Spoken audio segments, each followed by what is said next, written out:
안녕하세요. 김기동 한자입니다. 오늘은 날씨가 온화하고 좋습니다. 요즘에 물가도 많이 올라서 여러가지 살기가 팍팍하다, 그런 얘기를 합니다. 물가라는 게 원유값도 올랐지만은 홍해, 아덴만 이런데 이제 무력 충돌이 일어나면서 거기에서 이제 화물선의 항로가 변경되면서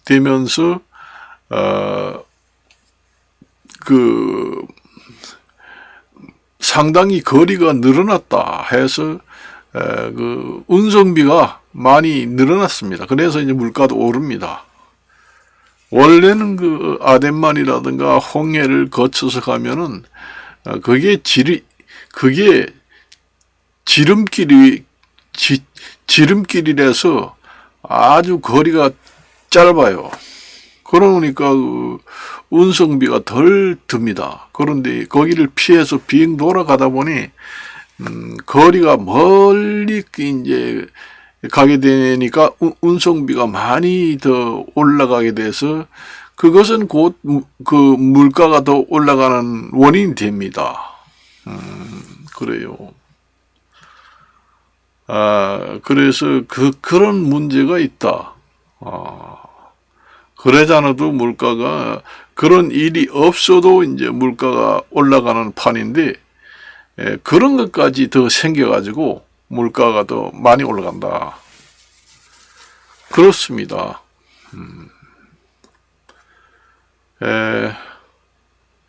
물가 얘기는 환경하고 직접 연결이 되어 있기 때문에 이제 올라가는데,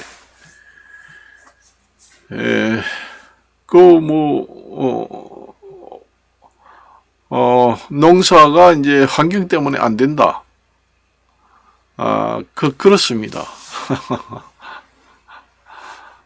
그리고 이제 해산물도 먹기가 그렇다고 먹을 게 뭐 있어요. 그 다음에 비싸고. 그러니까, 먹을 게 없다, 지금에. 먹지 않고는 살 수 없잖아요. 그러니까 처음에는 바다 오염이 돼 가지고 방사능 이런 게 많이 유출이 돼 위험하다 그렇지만은 그런 것도 이제 없어서 못 먹는 시대가 왔습니다. 사실상 지금이 친환경 먹거리가 있나요? 없습니다. 친환경 말만 친환경이지 사실상 친환경 먹거리는 말만 그렇지 사실상 없습니다. 다 오염이 됐다. 왜냐? 환경하고 이제 그것도 연결이 되어 있기 때문에 그래요. 환경 파괴되면은 다 오염이 돼요. 바다도 그렇고 논밭도 그렇고 지하수 오염 이런 것 때문에 생기는 현상입니다. 그거는 어쩔 수가 없다. 그렇게 봅니다. 그래서 제가 수없이 얘기했지만은 앞으로는 지금의 서민 물가 정책 이런 것 때문에 국가 지도자들이 잘못해서 오른다. 여러분들이 그렇게 판단해 가지고 지도자를 만일에 바꾼다고 마음을 가진 사람은 바꿔보세요. 물가가 좋아지는가? 절대로 제가 거짓말 하지 않습니다. 우리나라만 그러면은 몰라요. 전 세계적으로 그렇습니다. 우리가 금융위기를 IMF 시대 때 거기에 버금갑니다, 지금에.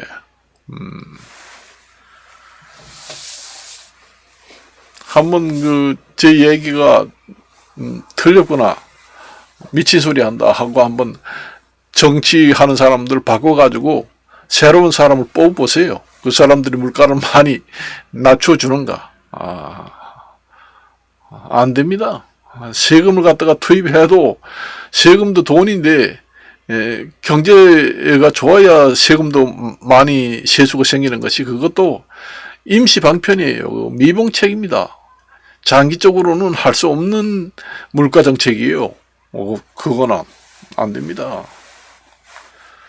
바꿔보시라고. 나는 뭐 현 정부를 두둔하는 게 아니라 국민들이 그런 생각이 있으면은 현 정부를 말고 다른 사람을 한번 뽑아가지고 앉혀보세요. 나도 물가가 좀 싸고 식당 물가가 좀 싸가지고 옛날처럼 된장찌개 5,000원, 6,000원짜리 좀 먹고 사가지고 뭐 5kg, 뭐 10kg를 한 4만 원 정도 사고 3만 원 정도 사고 그렇게 하시면 좋겠어요. 그렇게만 된다면은 우리나라만 물가가 오르는 게 아니라 전 세계적으로 다 비싸잖아요. 외국에 나가도 외국의 뭐 오렌지라든가 뭐 몽고 뭐 이런 그 열대 과일도 많이 올랐습니다. 그런 데는 오르지 않고 우리나라만 올랐다고 그러면은 이제 정치하는 사람들이 잘못했다고 하지만은 세계적으로 농산물 가격이 다 올랐는데 우리나라의 그 정치하는 사람이 잘못돼가지고 다른 사람을 갖다 뽑아가지고 앉혔다 해가지고 옛날 그 50년 100년 그때 물가로 다운이 돼가지고 저 물가가 시대가 될까요? 이거 안 됩니다. 안 돼요. 나는 만날 뭐 안 된다 뭐 부정적인 생각만 하는 게 아니라 안 돼요. 절대로 안 됩니다. 그거는.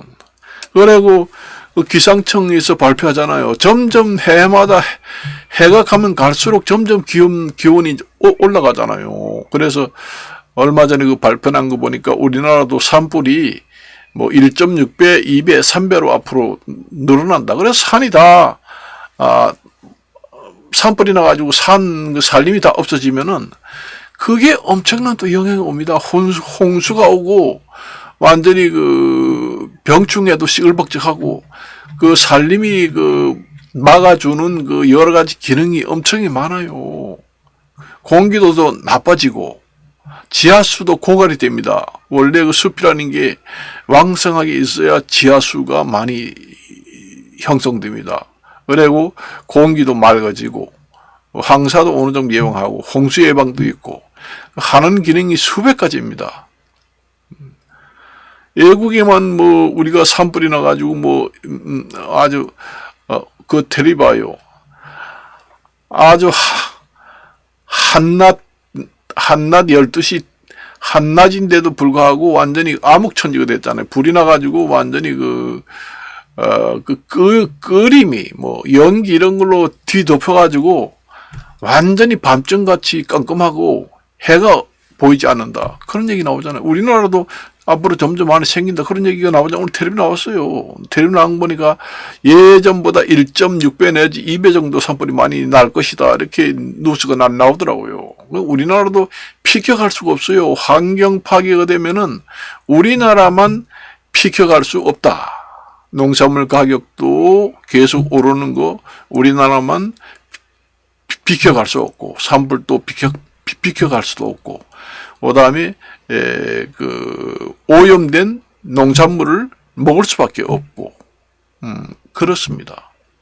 그래서 여러분들이 예전 같은 사고방식을 가지고 정치인을 뽑는다 이런 생각을 하면은 착각입니다. 그래서 올바른 선택을 이제 해야 된다. 그렇습니다. 뭐 일시적으로 좋을 수도 있지요. 뭐 정책을 무슨 하면은 조금 나을 수는 있지만은 장기적으로 봤을 때는 불가능합니다. 다른 사람의 정부가 들어서 가지고 이제 정책적으로 하면은 조금 물가는 안정이 될 수는 있지만 장기적으로 봐서는 불가능합니다.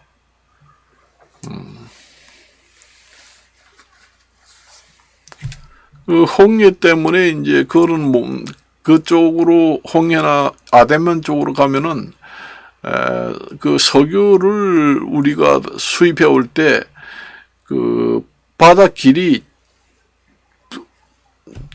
아주 지름길이라 가지고 운송비가 적게 들어옵니다. 그런데 거기 가다 보면은 폭격을 자꾸 하기 때문에 빙 돌아갑니다. 그러다 보니까 이제 운송비가 많이 들어가면 그게 결국은 소비자들한테 정가가 돼가지고 물가가 많이 올라가게 되겠죠. 그런 경우도 생기고, 그 다음에 그 기상 이변 때문에 그 농산물 생산도 안 되고 흉년이 들고, 그래요. 앞으로 이게 점점 심해지면 심해졌지 좋아질 수는 없습니다. 왜냐, 환경 파괴가 이게 환경 파괴라는 게 이게 한번 나빠지면 계속 나빠지지 진다는 게 쉽지 않아요. 저는 집에서 이제 머리를 감을 때 한 달에 한 번씩 샴푸를 해요. 지금의 머리가 건질건질하지만은 그 샴푸하는 게 건강에 별로 안 좋습니다. 그 샴푸라는 그 화학 성분이 머리를 감는 도중에 피부를 통해서 사람이 흡수하게 됩니다. 그리고 그 생활 오수 때문에 그 환경이 파괴돼 가지고, 그래서 저는 이제 머리 이제 땀이 많이 나고 할 때는 채수비누 있잖아. 그걸로 이제 머리를 감고, 머리를 깎았을 때 이제 샴푸를 갖다 한 번만 딱 하고 그래요. 지금까지 살면서 평생 그랬습니다. 제가 뭐 환경을 생각해서 그런 게 아니라, 그 샴푸 같은 거 많이 쓰면 안 좋아요. 그래서 이제 그렇게 했습니다. 제가 환경을 생각해서 그런 게 아니라, 샴푸라든가 이런 그 생활 화학용품이 별로 안 좋거든요, 사실상. 그래서 제가, 사용을 하지 않는 거지요. 그렇게 됩니다. 앞으로 지금이 여러분들이 뭐 기름값이 앞으로 지금에는 몰라도 앞으로 내가 얘기를 했지만은 쉽지 않습니다. 앞으로 뭐 아파트 단지는 이런 데 가면 차가 너무 많아요. 사실상 차가 한 50%는 줄어야 돼요. 다니지는 못합니다. 너무 많아가지고. 그리고 또 개도 너무 많아요. 그 개도 어느 정도 통제를 해야 됩니다. 뭔 애완견을 해서 그렇게 많이 길러요. 차라리 애로우면은 사람들하고 같이 사세요. 아유, 참. 그 동물들이 그 질병을 옮기는데 엄청나게 심합니다. 텔레비 보고 뭐 보면은, 그 강아지하고 막 키스도 하고 말이요. 그 혓바닥을 갖다가 서로 맞대고 이게, 아유, 말이 안 됩니다. 너무 개를 많이 길러가지고, 이거 그냥 놔둬가지고는, 이게 좀 어느 정도 통제가 가능한 임계점에 이것도 임계점을 넘어서지 않았느냐, 이런 생각합니다. 그래서, 혼자 사는 사람이 아니고, 가족이 있는데도 불구하고 개를 키우는 집은, 키우지 못하게, 혼자 사는 사람은 애로우니까, 이제 반려견으로 키운다. 아니면 맹인이라든가 인도견 같은 걸, 사용한다. 그런 사람들은 허용을 하고, 가족들이 다 있는데, 개를 키운다. 그런 집들은 키우지 못하게 통제를 해야 됩니다. 이것도 어느 시기에는 통제가 하지 않으면 안 될 시기가 옵니다. 네, 제가 봤을 때는 현 시점이 임계치를 넘어섰다. 그렇게 봅니다. 밖에 나가면은, 통로를 지나가면 개새끼 짖는 소리. 그 다음에 그 공원에 가면은 똥을 싸가지고 똥을 치우는 꼴불견. 또 개새끼들이 그 목줄을 끌고 가면은 전봇대다라는가 풀숲에다가 가면서 그 뒷다리를 쩍 벌리고 위로 올리고 오줌을 찍찍 싸잖아요. 그게 이제 동물의 그 본성이라고 하는데, 자기 지역을 표시합니다. 옛날에. 그래서 야생 동물도 그래요. 나무 이런 데다가 오줌을 싸놓고 채취를 남기면은 그 다른 그 지역에 있는 동물들이 와서 그 냄새를 맡으면 여기 이 땅에는 사는 주인이 있구나. 이걸 해서 갑니다. 그래서 이제 개를 끌고 목줄 가다 보면 조금 가다가 오줌도 마렵지도 않는데 뒷다리를 쳐들고 오줌을 찔끔찔끔 쌉니다. 그리고 이제 뒷발이나 앞발로 흙을 뒤로 사가지고 덮어놓는 행동을 해요. 그게 이제 자기 그 활동하는 영역을 표시하기 위해서 그 동물들의 야성 본성이 그렇게 돼 있어요. 그런 꼴도 보기 싫고, 그렇습니다. 그리고 그 전 세계적으로 그 사람이 애로우면은 사람하고 같이 사세요. 사람은 그 감정에도 동물이라 해가지고 동물처럼 순종을 하지 않거든요. 그러니까 사람하고 같이 사면은 불편하다. 마음이 맞지 않아서 못 산다. 스트레스 받는다. 그래서 이제 사람하고 안 살고 동물하고 사는 거예요. 걔하고 살면은 때려도 순종하고 이래라 해도 말 잘 듣고 내가 하는 대로 순종을 하잖아요. 그러니까 이제 같이 사는 거죠. 사람은 그렇지 않잖아요. 그러니까 어떤 사람은 저도 이제 노인들이 이런 얘기 해요. 아유, 저 개 한 마리 키우는데 한 달에 그 비용이 한 30만 원, 40만 원, 50만 원 가까이 들어간다는데, 저 개 한 마리 키우는데 한 달에 몇십만 원씩 들어간대요. 이런 얘기 하더라고. 뭐 목욕도 시키고, 그다음에 그 병원에 가서 치료도 받고, 그다음에 미용도 하고, 그다음에 사료도 사고 하는데 몇십만 원 들어가가지고 그것도 보통이 아니라는데, 노인들 부모님한테는 한 달에 10만 원도 통장에 주지도 않고, 아버지한테는 부모한테 하는 것보다 부모가 개새끼보다 못하다, 이런 얘기를 합니다. 개한테는 온갖 정성을 다하고, 몸이 아프면 눈물이 찔찔찔찔 짜고, 죽으면은 장례식도 열어주고, 납골당도 만들어서 가고, 그렇게 하는데, 부모님들 같은 경우에는 때려서 죽이고, 안 그런 사람도 있겠지만은, 그래서 지금의 노인들이 이제 얘기 들어보면 우리는 개보다 못하다, 그런 얘기를 하는 사람도 있어요. 이 사회가 개가 너무 많아가지고 이게 혼란스럽습니다. 살짝. 저도 엘리베이터 아파트 타지만은 개새끼가 엘리베이터 탈 때 큰 놈이 타면 무서워요. 아무리 그 목줄을 하고 그 입마개를 했다고 하지만은 그 공포심이 생기잖아요. 사람이 타는 거하고 다른 사람이 무서운 개를 가지고 탈 때하고는 그 사람이 느끼는 감정이 있잖아요. 뭐 두려움을 느낍니다. 그 왜서 두려움을 느끼면서 살아야 되나요? 나만 그런 게 아니라 아주 그 맹견도 있습니다. 무서워요. 무섭습니다. 그 주인들은 아이고 이렇게 순한데 하지만 주인한테는 순하겠지요. 그렇지만은 다른 사람한테는 갑자기 돌변하는 경우가 있습니다. 나한테는 이렇게 순한데 왜 남인데는 이렇게 심하나? 그게 원래 그래요. 그리고 그 개 때문에 그 사건 사고도 많이 나잖아요. 그래서 개도 어느 정도 통제를 해야 할 때가 오지 않았냐, 이런 생각을 합니다.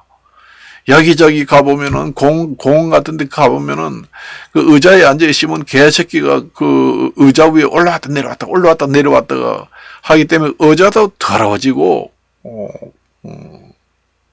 그렇습니다. 그래서 그 엘리베이터 탈 때는 그 개를 타지 말고 차라리 계단으로 다니도록 하든지, 그렇게 불편을 주면은 개를 키우지 않을 거예요. 차라리 사람하고 사세요. 사람하고 사는 게 가장 건강상에는 좋습니다. 개보다 그 감정을 교류하고 교감을 하는 데는 사람만 한 것이 없어요. 사람하고 사세요. 그리고 사람하고 살면은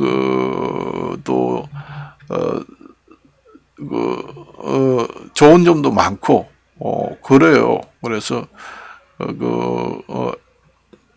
그런 문제가 있다. 그렇게 오늘은 여기 말씀을 드리고 이것을 마치겠습니다. 안녕히 계십시오.